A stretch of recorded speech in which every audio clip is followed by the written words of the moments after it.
Bonjour tout le monde. En ce vendredi du 25 juin 2021, l'occasion m'est donnée pour partager avec vous la réflexion sur la parole de Dieu. Une parole de Dieu que nous trouvons dans l'évangile de Matthieu, au chapitre 8, du premier verset au verset 4.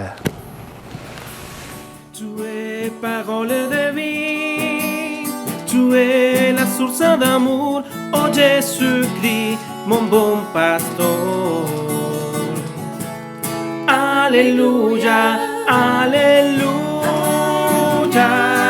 alléluia, alléluia. Gloire à toi, Seigneur. Le Seigneur soit avec vous. Évangile de Jésus-Christ selon saint Matthieu. Gloire à toi, Seigneur. Lorsque Jésus descendit de la montagne, des foules nombreuses le suivirent. Et voici qu'un lépreux s'approcha, se prosterna devant lui et dit: Seigneur, si tu le veux, tu peux me purifier. Jésus étendit la main, le toucha et lui dit: Je le veux, sois purifié. Et aussitôt il fut purifié de sa lèpre. Jésus lui dit: Attention, ne dis rien à personne, mais va te montrer au prêtre et donne l'offrande que Moïse a prescrite. Ce sera pour les gens un témoignage. Acclamons la parole de Dieu. Louange à toi, Seigneur Jésus. Alléluia, alléluia, alléluia, alléluia. Gloire à toi, Seigneur. Voilà, mes chers amis, cet extrait de l'évangile que nous venons d'écouter se situe après le sermon sur la montagne. Maintenant, Jésus commence une série de guérisons. Une série de 3 guérisons. Aujourd'hui, nous allons méditer sur la première guérison, opérée sur un lépreux qui est guéri. Un lépreux s'approche de Jésus et se prosterne devant lui et lui dit: Seigneur, si tu le veux, tu peux me purifier. Et ceux qui étaient atteints de cette maladie très contagieuse vivaient séparés de tous, groupés dans la vallée qu'on appelle la vallée des lépreux. Et selon les injonctions de la loi, ils devraient marcher en criant: impur, impur, afin que personne ne s'approche d'eux. Et la lèpre qui rongeait les mains et les pieds est dans l'Écriture sainte une figure du péché.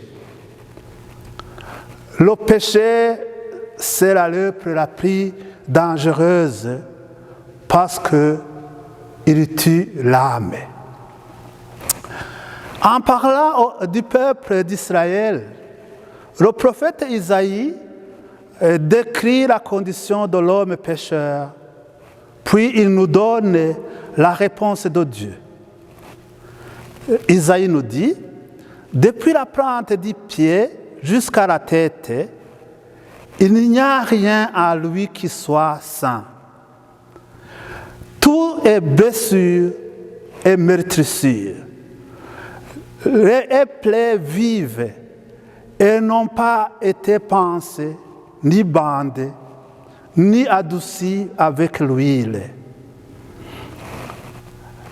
Et Isaïe ajoute: Venez, dit l'Éternel, si vos péchés sont comme le cramois, ils deviendront blancs comme la neige.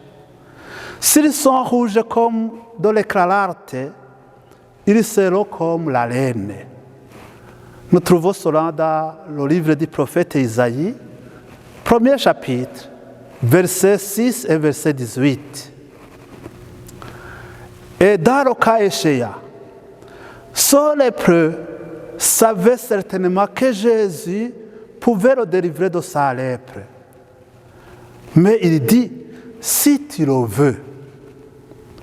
Ce qui reste supposé de sa part en manque de connaissance de la volonté du Seigneur à son égard. Parce que Jésus veut toujours du bien pour ses enfants.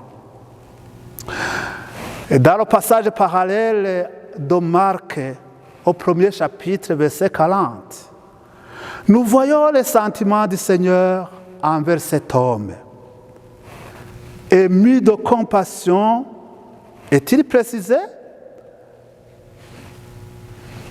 Et vous voyez que jamais Jésus ne guérissait ou ne faisait un miracle sans entrer par l'amour et sympathie dans les circonstances et les peines produites par la maladie ou l'infirmité. Le lépreux présent ici n'a pas laissé passer cette occasion unique d'être guéri. Il a sauté sur l'occasion. Alors, mes chers amis, de même une âme chargée de ses péchés, voyant sa misère, ayant devant elle la mort éternelle, salaire du péché, n'a qu'une ressource, c'est Jésus. Le sang qui seul peut laver de tout péché, c'est le sang du Christ. Il faut venir à lui pour confesser son iniquité en sentant sa misère, tout en apportant à Jésus, par l'intermédiaire des ministres ordonnés, tout ce que nous avons au cœur, tous nos péchés. Quelle délivrance pour ce malheureux! Par la parole de Jésus et par le geste de sa main, il est maintenant pur et parfaitement guéri. Quelle délivrance aussi pour un pécheur! Quand il a le courage de s'approcher de Jésus dans le sacrement de la réconciliation, quand il reçoit par la foi cette assurance qu'il est lavé de ses péchés par le sang de Jésus-Christ. C'est lui qui nous aime. Jésus donne ensuite un commandement au lépreux guéri. Va te montrer au prêtre. Va te montrer au prêtre. Et présente l'offrande que Moïse a ordonnée pour que cela leur serve de témoignage. Remarquez bien, mes chers amis, que le Seigneur reconnaît le système légal sur lequel il se trouvait. Le lépreux doit se montrer au prêtre. Le lépreux doit se montrer au prêtre et accomplir les ordonnances de la loi du lépreux. Et pour le pécheur, c'est la même chose. Pour être pardonné, il doit se présenter au prêtre. Même si c'est Jésus qui délivre, même si c'est Jésus qui pardonne, mais le prêtre a un rôle très important pour donner le sacrement de la réconciliation. Les prêtres ont ainsi la preuve que Jésus est l'Éternel Dieu qui seul peut délivrer de la lèpre. Et le détail des offrandes que le lépreux devait apporter sur l'autel du prêtre est rapporté dans ce chapitre 14 du livre de Lévitique. On devrait prendre 2 oiseaux vivants et purs, du bois de cèdre, de l'éclarte, de l'hysope. L'un des animaux devrait être égorgé et devait être fait aspersion de son sang 7 fois sur celui qui devait être purifié avant de lâcher l'oiseau vivant dans les champs. Puis le sang et l'huile devaient être placés sur le lobe de l'oreille droite de celui qui devrait être purifié, sur le pouce de sa main droite et sur le gros orteil de son pied droit. Et toutes ces images nous montrent comment Jésus a opéré l'œuvre rédemptrice sur la croix. Et dans l'évangile de Marc, il est rapporté que le lépreux a fait connaître comment il avait été délivré. Et si bien que Jésus ne pouvait plus entrer ouvertement dans la ville. Mais dans notre évangile d'aujourd'hui, nous voyons briller l'humilité de Jésus, accomplissant fidèlement et sans bruit son service merveilleux. Alors mes chers amis, que cette humilité dans le service nous caractérise davantage, imitant en cela notre divin Maître. Amen.